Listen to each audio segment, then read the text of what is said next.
Les voy a contar una historia muy breve de diferentes cosas que me pasó.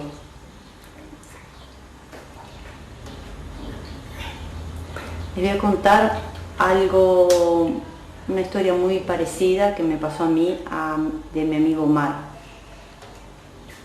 Lo que yo pasé, las cosas feas que estuve con cuidadora, separada de mis padres, muy lejos, no me podía comunicar en lengua de señas con mis padres.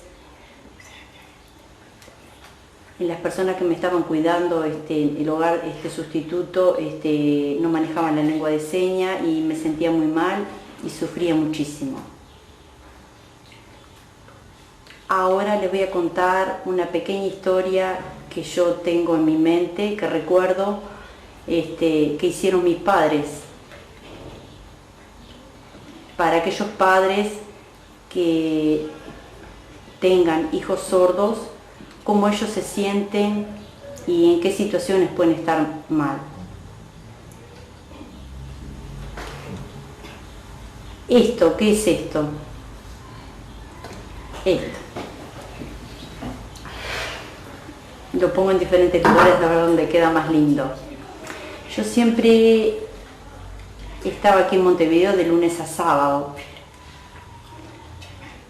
Los viernes terminaba la escuela y los sábados me venían a buscar y me llevaban a mi casa, mi mamá, mi papá o mi hermana.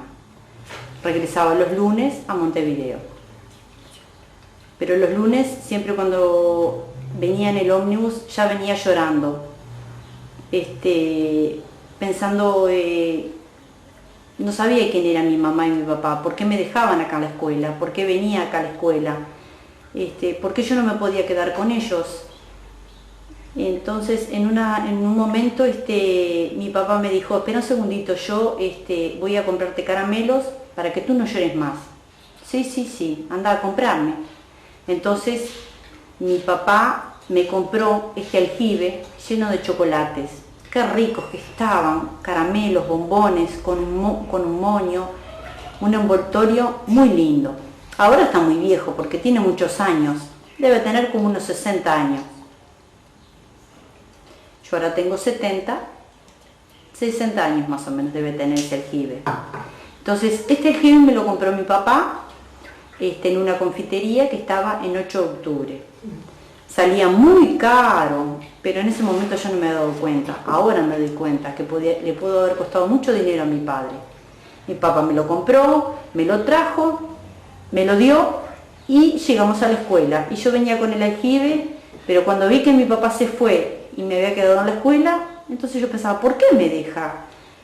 Entonces me sentía muy mal, me sentía muy angustiada. Yo no pensaba en ese aljibe que me había comprado mi padre. Yo pensaba, ¿por qué mi padre se había ido? ¿Por qué me había dejado acá? Mi mamá, ¿dónde está? Mi familia. Tenía que volver otra vez a la cuidadora y me ponía muy triste, muy angustiada estaba. Sentí ese sentimiento de sufrimiento. ¿Por qué? Porque no tenía, era la falta de comunicación. En donde yo estaba en la cuidadora, no me comunicaban lengua de señas. Lo único que me decían, comé, anda a dormir, me sacaba la ropa, me acostaba, nada más. No había ninguna comunicación. Así fui creciendo y me sentía muy mal.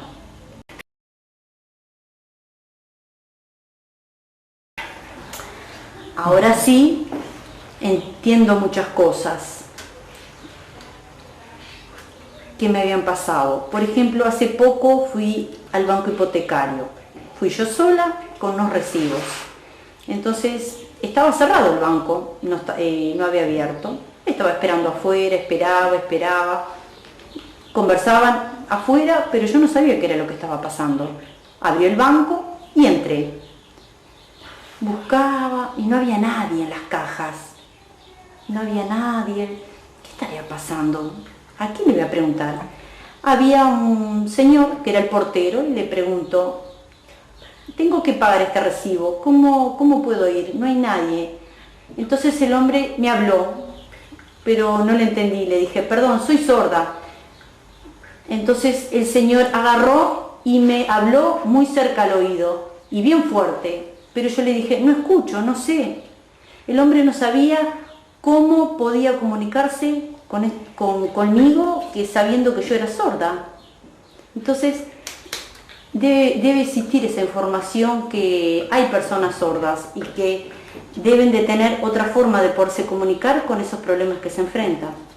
Entonces, para aquellos problemas que nos enfrentamos, poderlos solucionar, o podemos comunicar en lengua de señas.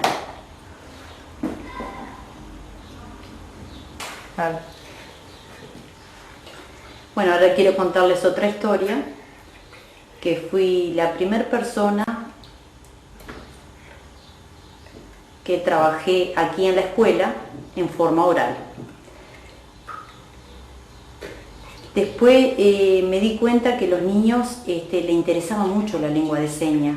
Ellos sabían que yo manejaba la lengua de señas, entonces venían a mí a contarme los problemas que tenían en la casa. Entonces le contaban: mi mamá no sabe hablar en lengua de señas, mi papá tampoco, mis hermanos tampoco. Entonces los niños venían y me contaban los problemas que tenían, lo mal que se sentían, ellos le contaban que en la casa se comunicaban con ellos en lengua de señas, pero ellos sabían que no le entendían. Entonces era una forma de desahogo que ellos tenían conmigo.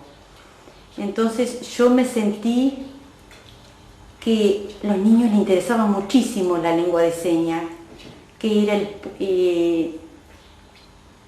la lengua de señas le daba aquella comunicación, que era mucho más flexible, que aprendían todo, que sabían todo, que no lo veía con la lengua oral.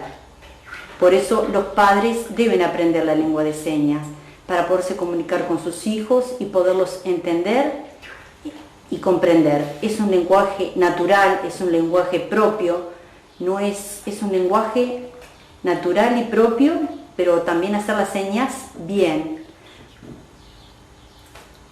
Aquellos niños que se comunican en lengua de señas, que es propio, que es de ellos su propia lengua de señas, a los familiares, a los primos, a los sobrinos, a los padres, a los hermanos, que es muy interesante en aquellas personas sordas que manejen la lengua de señas.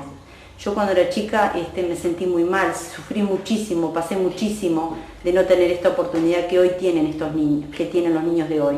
Por eso les pido por favor que los familiares deben aprender la lengua de señas y tienen más comunicación con sus propios hijos. Los pueden ayudar en otras cosas, pueden aprender muchas más cosas que desde ahora, que antes. Y ahí pueden tener su apoyo como madre y como padre, brindándole lengua de señas. O también como pueden tener un nieto sordo o un sobrino sordo. Por ejemplo, yo tengo una nieta que maneja muy bien la lengua de señas.